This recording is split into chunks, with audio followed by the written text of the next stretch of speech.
Hello friends, welcome to the new episode of my channel. আমি Prince এবং এখন কথা বলবো বেসিক্যালি ট্রেলার এসছে ময়দানের সেকেন্ড ট্রেলার, মানে ফাইনাল ট্রেলার যেটা আর কি আনা হয়েছে, সেটা নিয়ে বেসিক্যালি কথা বলবো। বেসিক্যালি এটা নিয়ে আমি আলাদা করে কথা বলবো এরকম কিছু প্ল্যানিং আমার ছিল না। আর সত্যি কথা বলতে গেলে এরম মানে ট্রেলার যে অফিসিয়ালি যে আসছে, মানে টাইম ফাইম আমি কিছু জানতাম না, হঠাৎ করে দেখলাম এসছে, তো যে কারণে কথা বলছি। আরও কথা বলছি কারণ হচ্ছে অজয় দেবগানের বার্থডে, তো এত বড় একজন অভিনেতা, আমাদের ছোটো থেকে বড় হয়ে ওঠার অন্যতম একজন প্রিয় হিরো, তার জন্মদিনে যদি না একটা ভিডিও করি তাকে নিয়ে, কারণ এর আগে আমি অজয় দেবগানের জন্মদিনে ভিডিও করেছি, টপ মুভিস নিয়ে একটা ভিডিও আমার চ্যানেলে রয়েছে, অনেক আগে করেছিলাম, তোমরা দেখতে পারো। তো মনে হলো যে অজয় দেবগানের জন্মদিনও আজকে, প্লাস একটা ট্রেলার এসছে, সেটা নিয়ে কথা বলা যেতেই পারে, যে কারণে বলছি। তো প্রথম কথা, ট্রেলারটা কেমন লাগলো দেখো। এর আগে আমরা টিজার দেখেছি, ট্রেলার 1 দেখেছি, তো ট্রেলার 2 তে আমরা নতুনত্ব কি পাবো, এরকম একটা মাথায় আমার মধ্যে ব্যাপার আমার ছিল যে আর কি গুজবাম্পস দেবে। কারণ গান এসে গেছে, ইন্ডিয়া বলে যে গানটা এসছে, ট্রেলারে আমরা দেখে নিয়েছি গল্প কিরকম হবে, কি হবে, বা টিজার দেখে নিয়েছি, কিন্তু তারপরও কিন্তু এই ট্রেলারটা কিন্তু আমার জন্য বেশ ভালো রকম ওয়ার্ক করছে। কারণ এই ট্রেলারটা কিন্তু আমার মনে হয় ট্রেলার 1 এর থেকেও ভালো হয়েছে। খুবই ভালো একটা ট্রেলার হয়েছে। কারণ ডায়ালগগুলো যেরকম রয়েছে, হালকা, হালকা ডায়ালগ, কিন্তু কোথাও গিয়ে কিন্তু একটা গুজবাম্পস দিচ্ছে। আর যেটা সবথেকে বড় কথা কি, একটা এই ধরনের যে সিনেমাগুলো যেখানে আমরা ইন্ডিয়ার একটা অ্যাচিভমেন্ট দেখতে পাচ্ছি, একটা স্পোর্টস ড্রামা, এখানে ক্ষেত্রে কি হয়, গল্পের যে ইমোশনটা, সেগুলো খুব ইম্পর্টেন্ট হওয়া দরকার, মানে সেগুলোকে গুরুত্ব দেওয়া দরকার। তবে কিন্তু আপনি সিনেমায় যখন গুজবাম্পস মোমেন্টগুলো আসবে, সেই ফিলটা করতে পারবেন, যেটার মিসিং ছিল গোল্ড সিনেমাতে। দেখুন, গোল্ড আমার খুব পছন্দের সিনেমা, কিন্তু গোল্ডে মিসিং যেগুলো ছিল সেগুলো হচ্ছে ইমোশন। ওখানে অক্ষয় কুমারের চরিত্রটার আমরা মানে যে ডিপ্রেশনটা দেখতে পাই, সেটা সেইভাবে ফিলটা হয় না, বা সেই চরিত্রগুলোর মধ্যে যে মানে যে মানে প্লেয়ারগুলো ছিল তাদের নিজেদের মধ্যে যে সম্পর্ক বা রিলেশন বা তাদের যে স্ট্রাগলটা, সেটা ওই সিনেমার মনে হয় না প্রপারলি দেখানো হয়েছিল বলে। যে কারণে যখন লাস্টে টিমটা জিতছে, ভালো লাগছে, কিন্তু শেষ 30 মিনিট আপনি যতটা এনজয় করবেন, পুরো সিনেমার মধ্যে সেই এনজয়মেন্টের অভাব ছিল।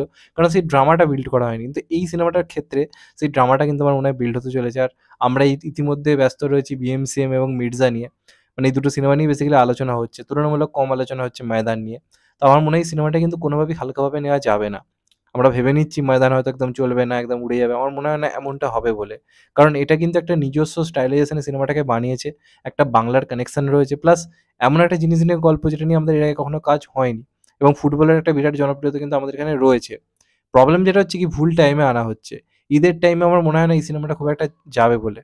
তবে ট্রেলারে কিছু, কিছু ডায়ালগ রাখলো যেগুলো খুবই ভাল লাগলো। সেই 'চাক দে ইন্ডিয়া' ফিলটা দিচ্ছে। ওখানে পারফরম্যান্স নিয়ে কোনো কথা হবে না।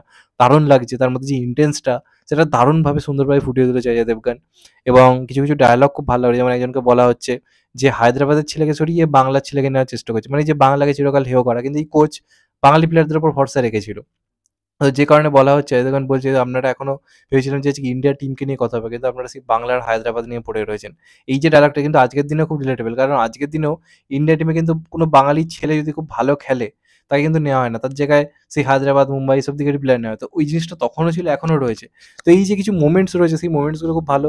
প্লাস যেভাবে ওদেরকে ট্রেনিং দেওয়া হচ্ছে, ওরা যেভাবে ঝোপড়পট্টি থেকে উঠে এসে ইন্ডিয়া টিমে ওদের যে এর ফলে কি হবে, গল্পটা আপনাকে কোনো টাইম কিন্তু বোর ফিল করবে না। গল্পটা সুন্দরভাবে এগোবে।